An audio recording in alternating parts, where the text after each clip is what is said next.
All right, so as you said, we're on Unit 6, Reaching for Utopia. We're dealing once more with the 1920s. Next week, we'll get into Birobidzhan in the 1920s through the 30s. And then we have a break. When we come back from the break, we'll pick up with World War II, with the events of World War II. So that's the plan. Today is the 1920s, a little bit more. Next week into Birobidzhan and the land, and going from the 20s to 30s, and then a break.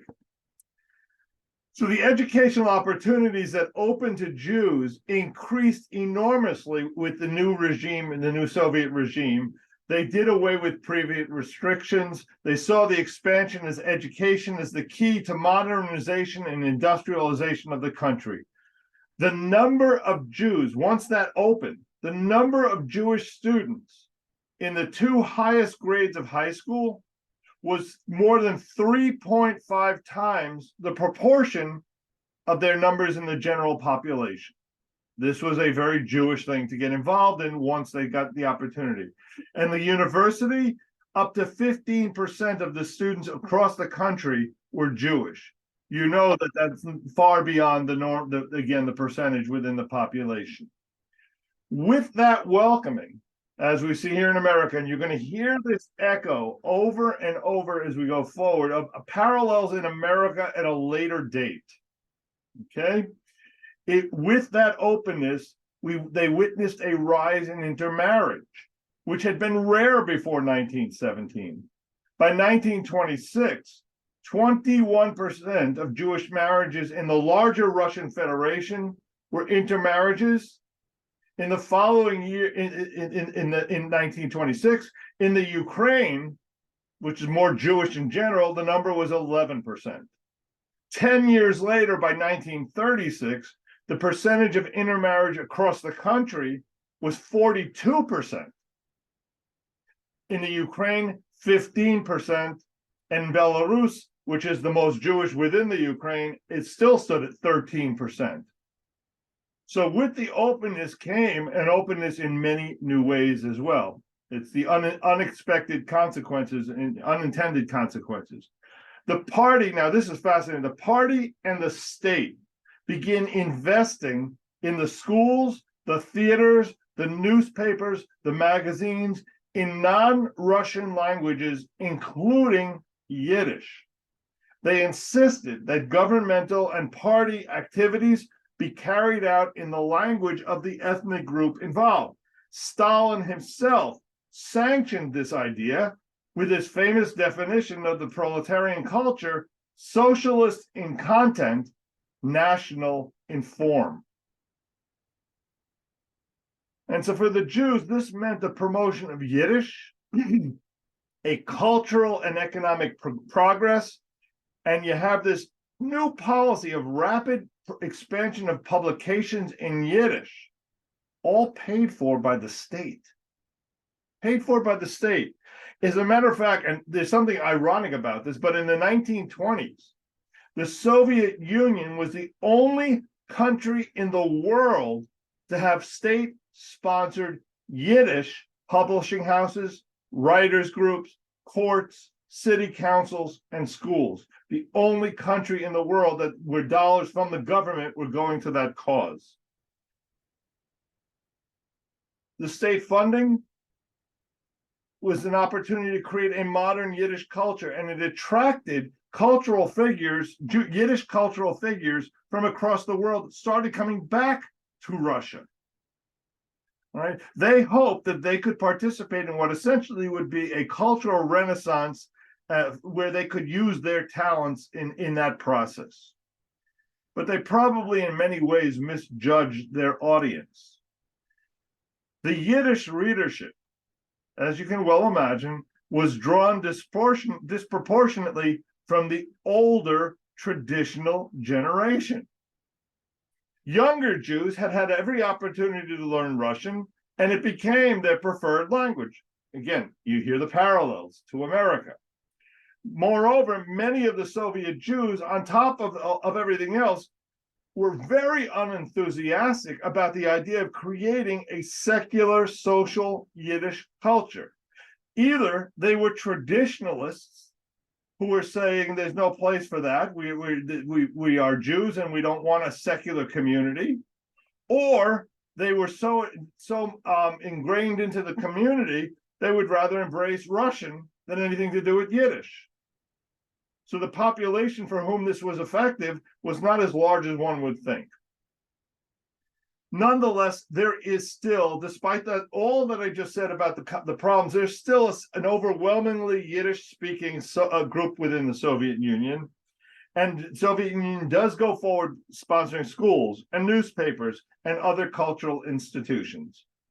Michael Levitin is an important member of the Soviet Yiddish intelligentsia. He's Soviet, he's part of the intelligentsia, and he's pushing this Yiddish program in the Ukraine. He joins the Communist Party shortly after the revolution, and his goal, what he's been charged with, is that ensuring the goals of the state and the party are at the core of every bit of this Jewish cultural building. They're doing this to be able to educate people into the Soviet world. He wrote a series of articles in 1926 explaining what he thought about the Soviet Jewish culture, what he thought it was and was not. Reading number one is one of those from May to June 26. And so, Bill, you are the first. I have you in the first square. Do you have the readings? Got it. Yiddish is for us communists not a goal in and of itself, but is only a means for communist education and re-education of the Jewish masses.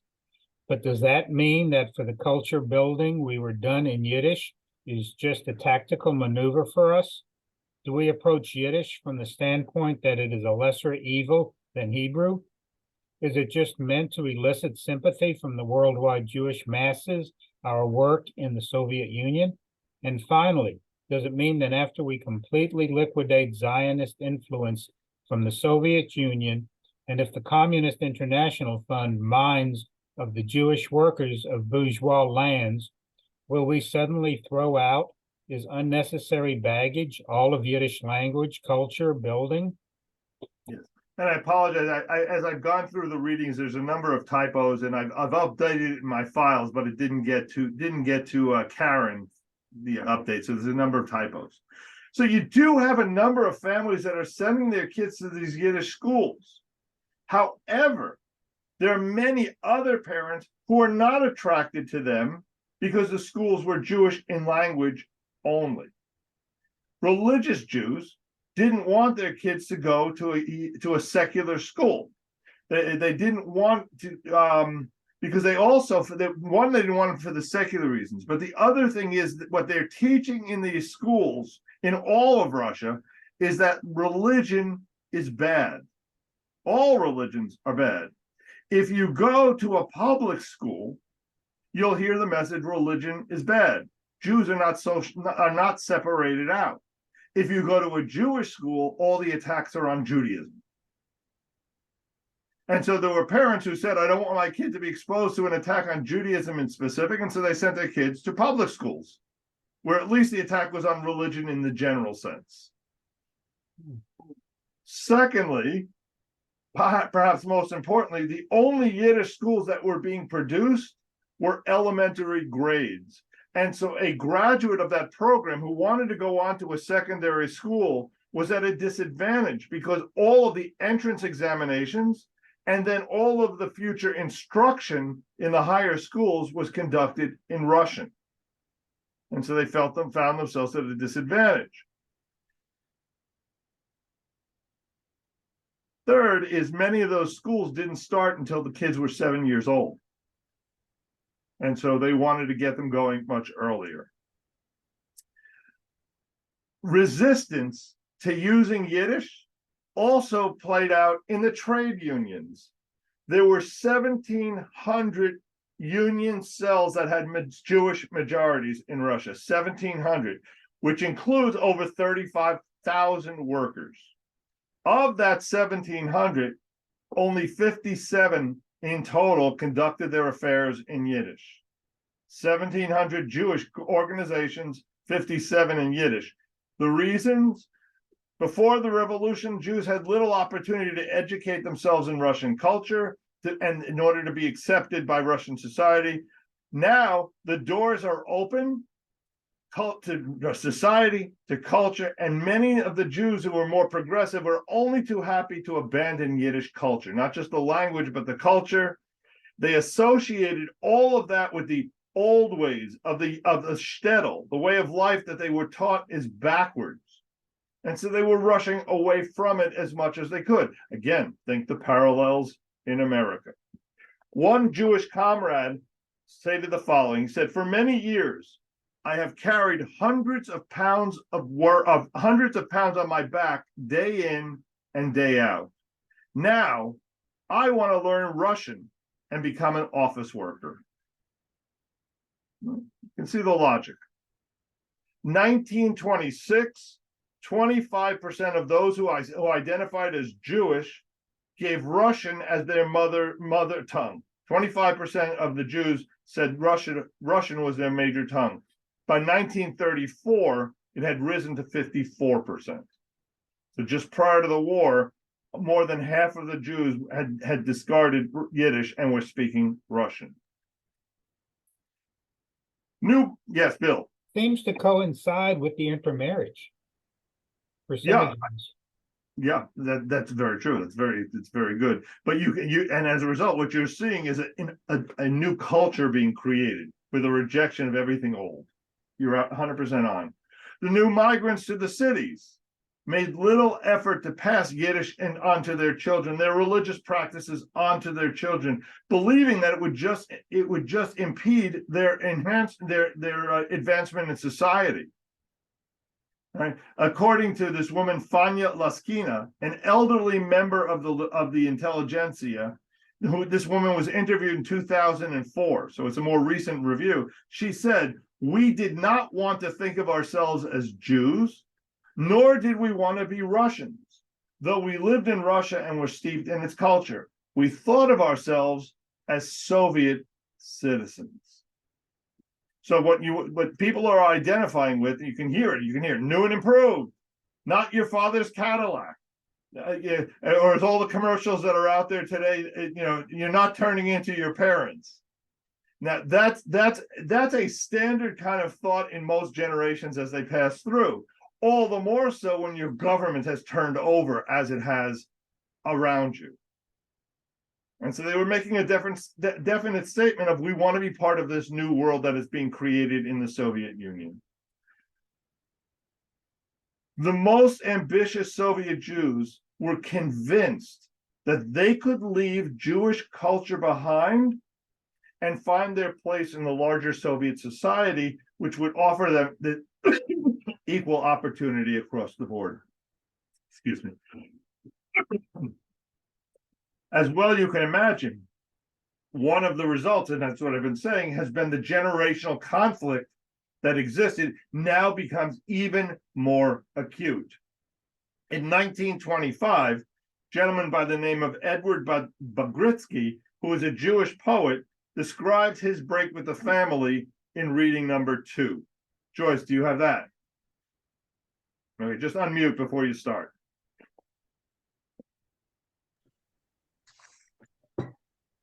Edward Bagritsky, Mhm. and I don't know what that is, how that reads.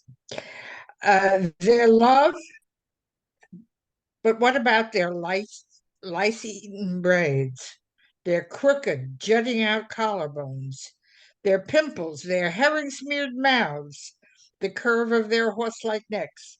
My parents, but growing old in twilight, hunchbacked and gnarled like savage beasts. The rusty Jews keep shaking in my face, their hairy fists. And something didn't print out. Is your Okay, you don't have, right? Do you have you outcast or no? Yes, you outcast, pick up your miserable suitcase. You're cursed and scorned. Get out. I'm leaving my old bed behind. Should I leave? I will. Good riddance. I don't care. So does that sound like the 17-year-old in your home? Right, right. It's even more intensified, but that sounds like the 17-year-old. A teen's role is to separate from his parents, and this is very, very evident of that, clearly. People like Bagrinsky and the stage were actively involved in the social transformation that came with the revolution. They identified with this new social order, which abolishes discrimination, or at least that's what they believe, and made possible an integration into society. Everything about your parents' music was wrong. You just keep going. You can go through the list one after another, and it's now take it to 10th degree because you've got a whole new culture that's emerging at the time.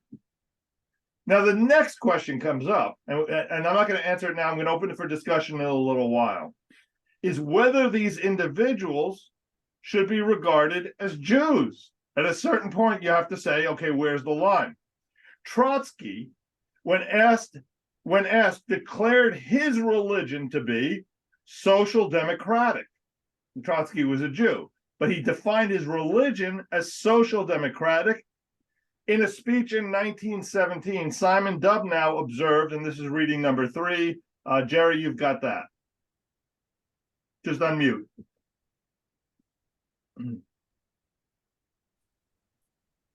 Many demagogues came from among us who joined the heroes of the street and the prophets of power grabbing. They use Russian pseudonyms because they are ashamed of their Jewish origin, but maybe it is their Jewish name that is not genuine because they have no roots to bind themselves to our people. Okay. So I'm just going to put this out as an example. We in America don't go by our Jewish names. That's what he's accusing them of. This accusation is about you and me. I can tell you that my great-grandfather was a Chassid. And so before I was born, my parents went to the Hasidic Rebbe in New York, and they said to him, his name in Hebrew is Wolf, in Yiddish is Wolf, in Hebrew it's Zev, it's a wolf. We want to name our kid in English Mark, and Mark is one of the Gospels. And the Rebbe's answer to them was, doesn't matter what you call him in English, that's not who he is. He only has one real name, it's Wolf and Zev. Why worry about his English name? Call him anything you want. You can call him the table if you want. It's irrelevant. All right. That's not the way we think now, but that's really the accusation that's being made by Simon Dubnow, that alone is a sign of fitting into society and a rejection of Jewish tradition. Is what he's implying. So your Hebrew and English name, what the Rebbe was saying, don't have to correspond because it doesn't matter what his English name is. It's not who he is. All right. So you have what I've described as rapid social advancement of Jews. They're finding their way into the society. They're finding their way into this new regime. And how is it being received by the people around them? And the answer is with great resentment. All right. Think of the following. All of a sudden, you have a new population that comes in and starts taking jobs because they're now welcome into the society. It is not a beloved population. According to a letter intercepted by a Muscovite in 1925, he found the following being said. He said, I don't go to public places anymore because of the aggravation of having to look at Jewish faces and Jewish store signs. Pretty soon, a Russian sign will become a rarity in Moscow, or should I say, a new Berdichev. Expressions of hostility from without to Jews and their identification with Bolshevism were common in such letters. You saw such statements as the Jewish domination is absolute. That was in 1924. 1925, the whole press is in the hands of the Jews. Hear an echo? 1925 as well. The Jews, for the most part, lived extremely well. Everything from trade to state employment is in their hands. Has he ever seen a synagogue roster which most of the people can't afford to pay dues? Okay. In 1925, every child knows that the Soviet government is a Jewish government. And then to add to it, remember what I said about the number of Jews in the schools being way out of proportion to their numbers in society? That was another source of resentment. So as the Jews are being welcomed by the government, you see this, by the way, throughout history, the government would often invite Jews into the country, and the local people were not happy about it. In the same way, in America, we have this battle about Mexican or foreigners, etc. It's the same issue. The same Yeah, but issue. Mark, can I ask a question? Please. But there was such a tiny minority of people. I mean, so, They were 5 million. well, that's still not very Oh no, many compared I'm to sorry, the- they're down to 3 million. But yet you're correct.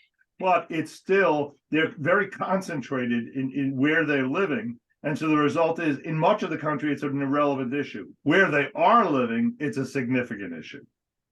So you're saying in Moscow and Kiev and Leningrad, St. Petersburg, Yes. there were a lot. I mean, there were for Jews there were a lot, but the major population of these places is not Jewish. No, it is. Well, all right. So how many Mexicans have to come into America for them to be a threat, at least a perceived threat? I'm not going to say a real threat to the job, to the economy, but a perceived threat. Okay. Okay. It doesn't have to be real. They just have to be prominent. It has to be somewhat prominent. It has to be in your workplace. Mhm. All right. And so it's a very personal kind of issue. And so when it happens within your small community, it's as if it's happening all over the place. Yeah, but Moscow and Leningrad and Kiev and all these places are not small towns. These are not shtetls.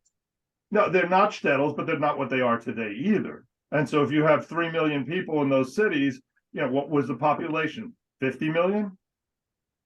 So now it's now 6 or 7%. I don't know. It still sounds like we're a tiny minority compared to the other Russians, Yeah, I don't disagree, but think about there's all American Jews. We're a far smaller percentage of the American population than the Russian Jews were then in the Russian population. Yeah. Okay. And they No, were moving to the big cities for opportunities because everything's now not agrarian anymore. And if you could survive the pogroms of the other, few years, you could at least go somewhere. Right. And this is the 1920s where, again, 2 million Jews left, but the 3 million we talked about this last week during the war, they were deliberately moved out of the Ukraine by the government into the big cities so that, because they feared that the Jews living in the Ukraine would favor not the Nazis, the Germany in World War I, because they spoke a common language. Yiddish and German were so similar. So they were afraid the Jews were traitors if they stayed there. And so they moved them out of what had been the Jewish world into the cities. And so suddenly, again, for the government, this is a good decision for them as they see it. For the people living there whose jobs they're taking, not so good. And anti-Semitism grows greatly, and fascinatingly, it alarms the Soviet Party. There's a report to the Central Committee Secretariat in August 1926 that assesses the anti-Semitism as follows. Reading number 4, and Sandra, since you got the next box and you're unmuted, so go for it. Okay. Number 4? Yep. Okay. The belief that the Soviet regime patronizes the Jews is that it is a Jewish government, that the Jews cause unemployment, housing shortages, problems, and admission to university, price rises, and commercial speculation. This belief is inculcated in the workers by all hostile elements. If it is not resisted, the wave of anti-Semitism threatens to become, in the very near future, a serious political problem. Well, we know that. Right, that kind of addresses it. But again, it doesn't have to be real. I heard a report recently that social media, first of all, about less than 50% of Americans are on social media. And of the posts, the political posts that are put up there that we read frequently, about 5% of the people who are on social media are posting more than 70% of the writing. So they are shaping the reality, whether or not it's true. Okay, it doesn't have to be true. And we all respond to it as if it is true.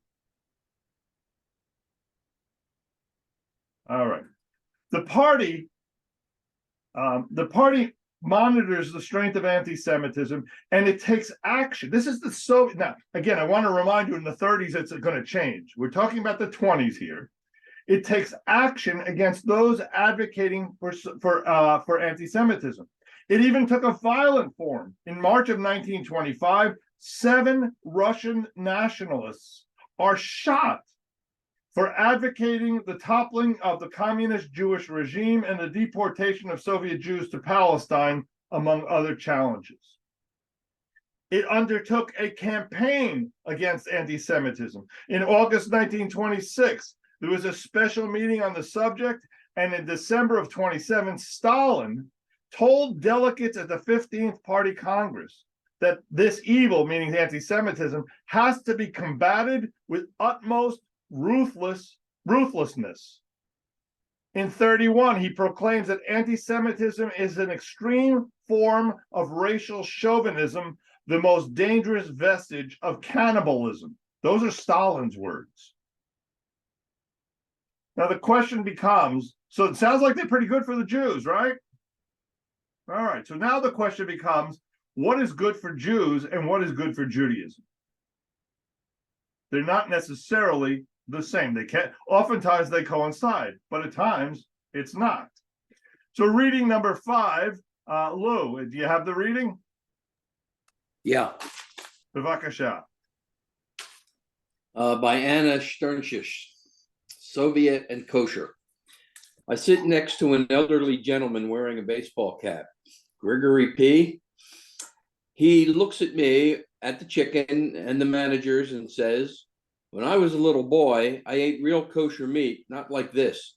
It was tasty, it was greasy, and it was great." I like the greasy thing. What kind of meat was it? I asked. "It was pork," replies Gregory. "There are special butchers for pigs, otherwise their meat is not kosher. Ordinary butchers cannot slaughter pigs." "That is right," says Lyubov B., who is sitting Right. at the end of the table. "I heard about it," she adds. "One also needs special butchers for rabbits. I like rabbit meat. I ate it a lot during the war and it was very good. But there are no butchers in Germany who can slaughter them right. Because this place is kosher, they cannot serve us unkosher pork and rabbits." Who are you listening? Why Who are you listening? Right? It Is that should right? say why. I'm Yeah. sorry? It should say, "Why are you?" Oh, right. Why are you listening to them? Shouts Yuda K as he joins the conversation. "These Russian Jews do not know anything about Jewish culture. They are not really Jews," he interjects. "I was born in Lithuania, and I know that there is no way you can make pork kosher." Still a little uncomfortably for anybody? So I do want to recommend, it's a very good book. It's called Soviet and Kosher. It's a great read. It's relatively short. It's a fun book and brings up a lot of these kinds of issues. Most Western Jews would probably agree with Yehuda's interpretation of Jewish dietary laws that you cannot make pork into kosher meat. You're starting with a pig, there's nothing left to do. All right. Yes, Bill. I heard that if you put honey on it, it makes it kosher. There you go. And maybe if you salt it and get rid of the blood. Yeah. Right. No, so again, for a mammal, the animal has to have cloven hooves and chew its cud.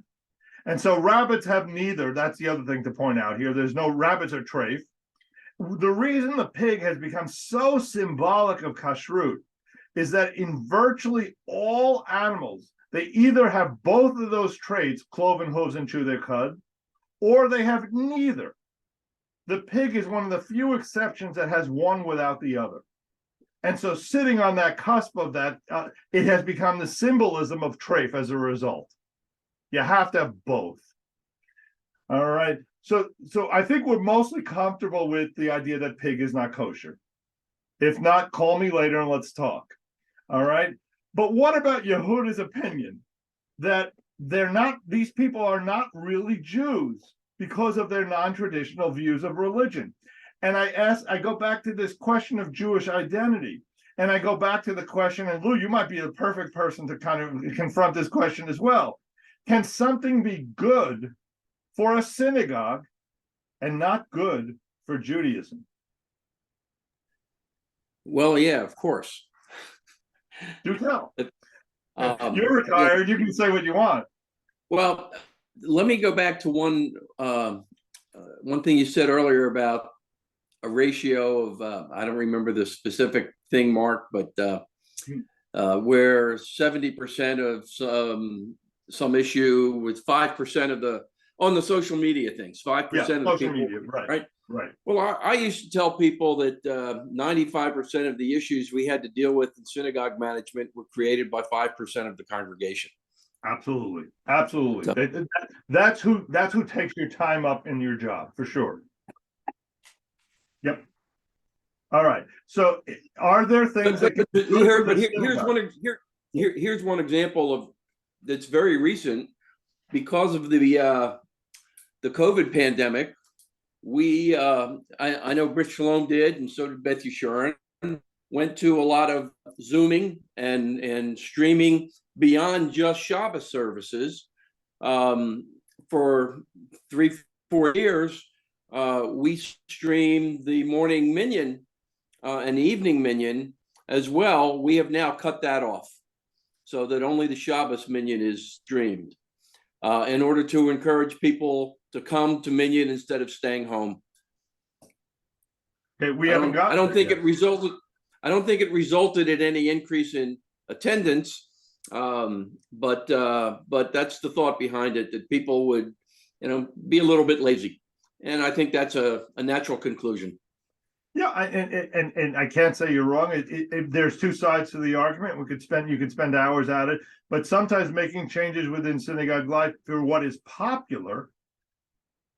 I would offer a lot of times it's the education world, in particular religious schools. I can address that. A lot of times what parents want is not necessarily good for the future of Judaism. It's good for the individual family. Like one day Hebrew up school. to the floor. What's that? Like one day a week Hebrew school. That's correct. Or 2 days a week. I was in this field for most of my life for 3 days, and I swore I would never work in a synagogue that cut back to 2 days a week. You can see how that worked out. Okay. And a lot of it, I have to tell you on this issue, I blame Chabad a lot because they are offering 1 day a week. And now the result the result is pressure on synagogues to cut back to 1 day a week. All right. So sometimes what synagogues do is not necessarily, it's good for the bottom line of a synagogue because you need membership. It's not so good for the future of Judaism. That's not; those are rare events, but they usually coincide. But there are moments where those are the kinds of pressures that synagogues are under. Well, the same thing is true here. Are these real Jews? Are their decisions that they're making good for the future of Russian Jewry? Gregory does not go to synagogue. He doesn't believe in God. However, and here's your counter argument. When we speak privately about the kosher pork incident in the dining room, Gregory says, reading number 6, and Diane, do you or Manny, do you have that? I defer to Diane. Okay. What right do they have to call us non-Jews? We suffered so much because our nationality. My son did not study at the university that he wanted to. My wife was harassed at work and I was not promoted. It was all because we were Jewish. Yet I never hid the fact that I was Jewish. And who has the right to tell me that I am not a Jew? Okay. So sometimes the definition of a Jew is externally generated. You may want to walk away from your Judaism. The world is not necessarily ready to let you do that. Another good book called Who is a Jew? conversations, not conclusions.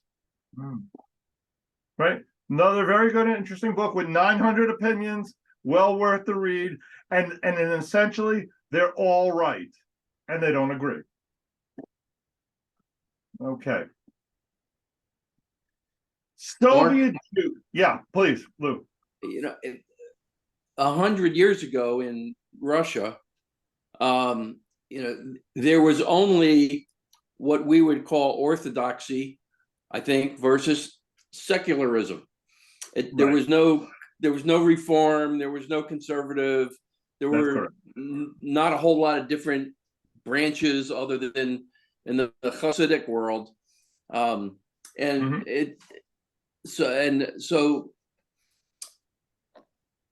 the rabbis of the towns earlier had to be a rabbi for everybody because there were not these splits. This changes things, and we have the same situation in Israel. It's the ultra orthodox versus the secular in Israel. No, you're right. There's no in between, and as much as it can be difficult in Israel, it's not. It was far more difficult in the old world because of the fact that had also all sorts of implications for your ability to function in the larger society economically, etc. So if you didn't keep kosher, no one was doing business with you. So yeah, yep.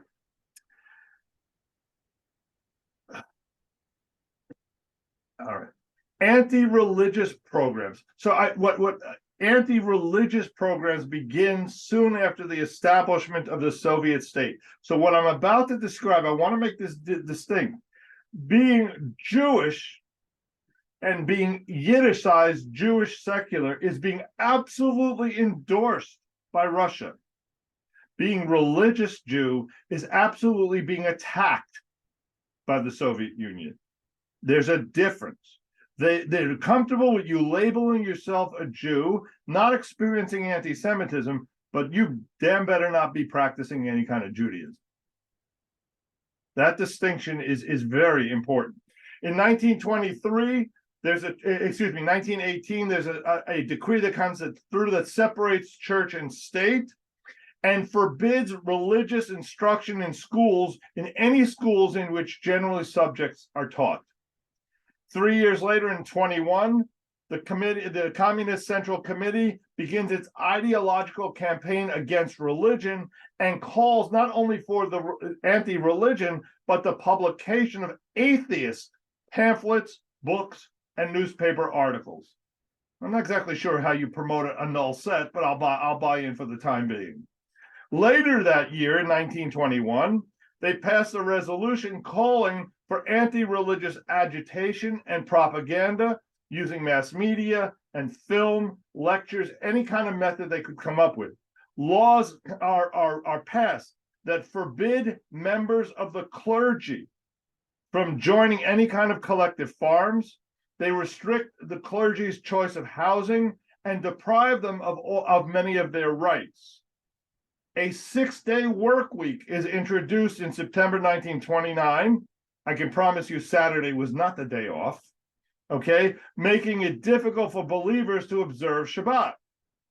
In 1932, a single day's absence from work without authorization was decreed punishable by confiscation of food and ration cards, which made it impossible to skip work during any religious holiday of any sort.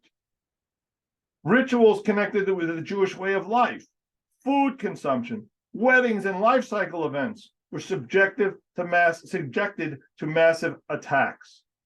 Shochtim, the ritual slaughterers, are put in the category of rabbis and clergy, and so they're also treated as the enemy. They are harassed, they are jailed, they are deported. In 1928, hundreds of rabbis are arrested and deported to Siberia. So one of the ways in which you get rid of Judaism is by getting rid of those who are promoting Judaism. Lou.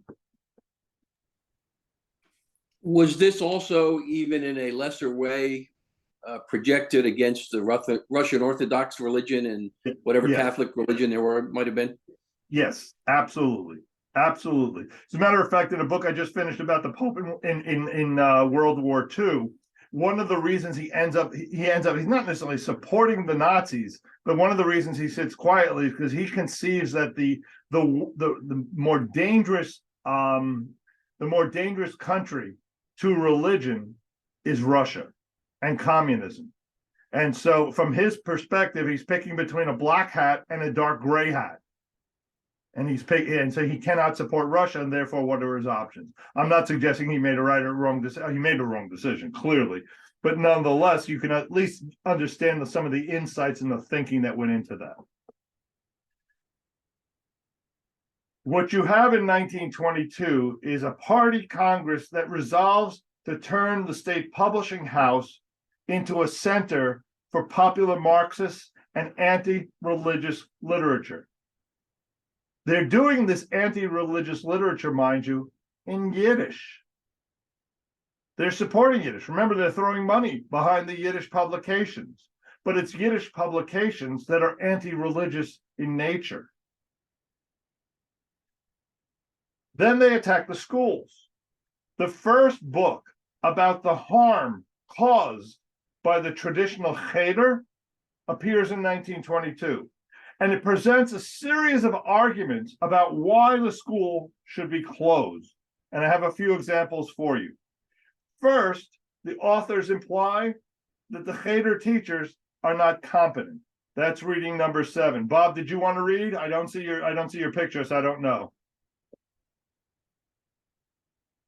Okay. So Bill, you're back to reading. Did everybody? Oh, Manny, you haven't read. Would you like to read? Number 7. Okay. I'd love to read. Abram, Kinshin, and Kaplan, dear Mishpat. Very old teachers work in Chederim. Some of them have difficulty speaking and hearing. Many are only part-time teachers. During the rest of the day, they help their wives in the market and serving synagogues and houses of study. Okay, so they're unqualified. Mind you, again, in modern America, I would say to you that if you're a religious school principal, this is the bane of your existence. Most teachers in religious schools have no credentials. Most teachers in religious school have limited Jewish background, and you do your best. And then you hire new teachers, and every principal I know who hires new teachers sits there and crosses their fingers and prays for that they don't get the phone calls from parents when they do something bizarre. I've had many of those calls in my career, and every gray hair on my head, that's how it started. Yeah, all right. Sure. And so this is in their day schools, though, as well as what they're describing. The publications also attack the teaching methods of the schools. That's reading number 8. Bill, you've got reading number 8.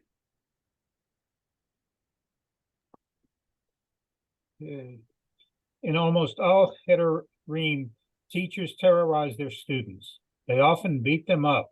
Sometimes they force children to kneel as a form of punishment. The pedagogical goal of these teachers is that children should sit still like a wall. In the majority of Chederim, one can observe the old methods of teaching. Right. Yeah, I hear the rulers coming out. Everybody put out your knuckles, and here we go. The sanitary conditions are characterized as reading number 9. Joyce. The sanitary conditions of Chederim are very poor. Most are filthy and look like a pigsty. The same Chederim, there are not even any chairs, and the children are forced to sit together on the bed. In addition, most schools do not have separate rooms and are located inside synagogues. So the authors conclude that these sanitary conditions are leading to diseases among the kids. They target the curriculum next, and that they argue that it doesn't include the useful subjects and focus too heavily on religious texts. That's reading number 10. Jerry, you're up. Jerry? All right. Sandra, would you read number 10? Mostly. Number 10.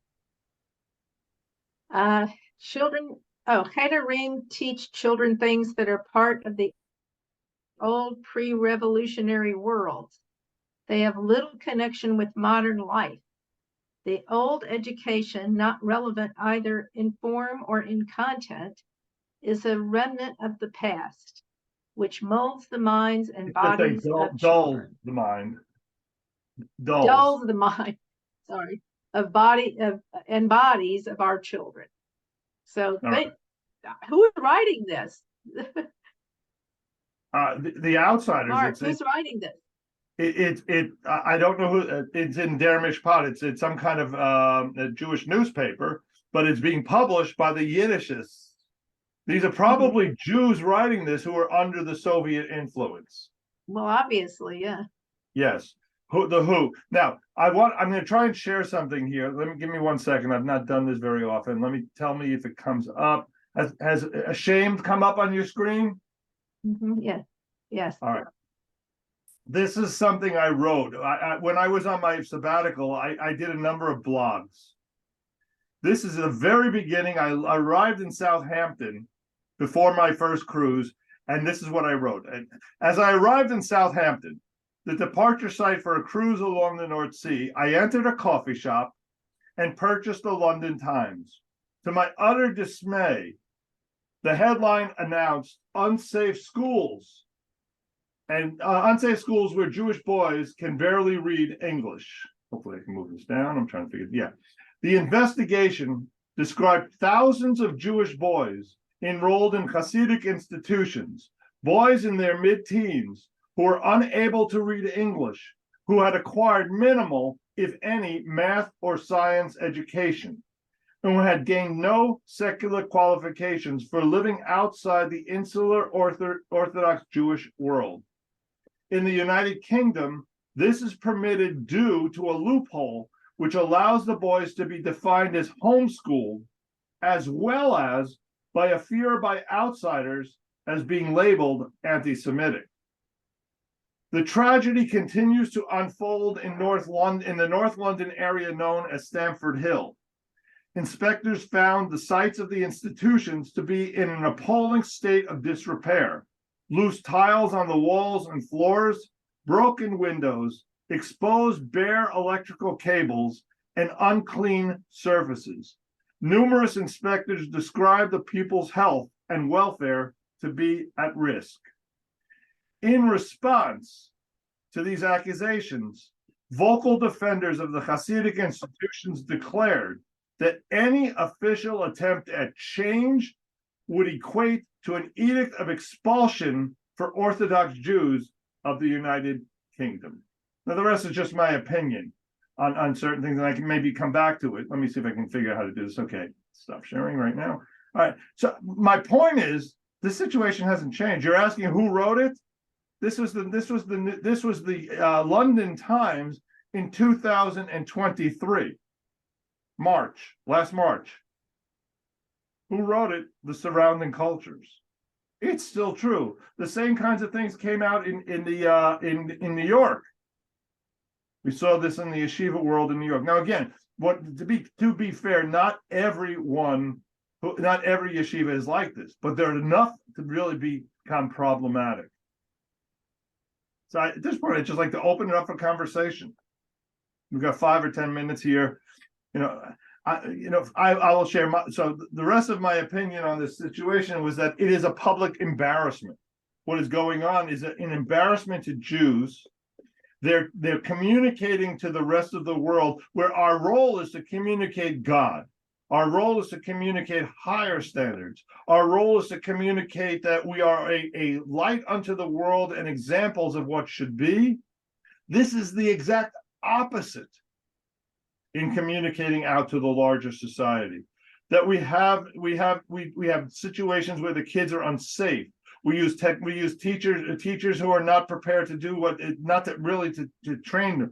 We educate our children to have no useful skills in that world.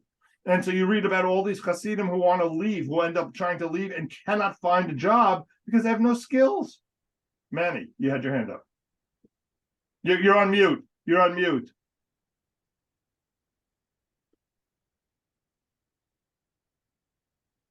Okay.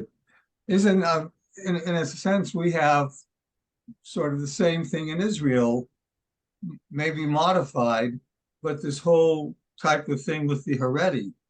Mhm. No, you're 100% right. You're 100% right. The only difference I would say is in Israel, because the population is Jewish in mass.